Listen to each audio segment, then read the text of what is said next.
Well, hey, Internet, it's Keeney coming to you with a stolen pro tip from the TikToks. I haven't tried it yet, and so we're going to try it together. This is how you get rid or remove rusty sway bar links. Now, these ain't too bad. I have spent time in the Rust Belt, had them rusty, and normally, even in them, this one's a pretty good tool. The little, I don't even know what you call it, but it works very well. It really does. Well, we got the new way this time. Let's get you set up where you can kind of see where the light's not in the way. There we go. All right, here's the new way apparently. We're going the wrong way.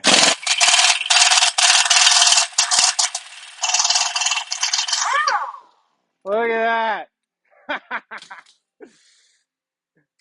well, well, if that ain't about the easiest way I think I've ever taken a sway bar link off, that's how we do it. You just go the other way.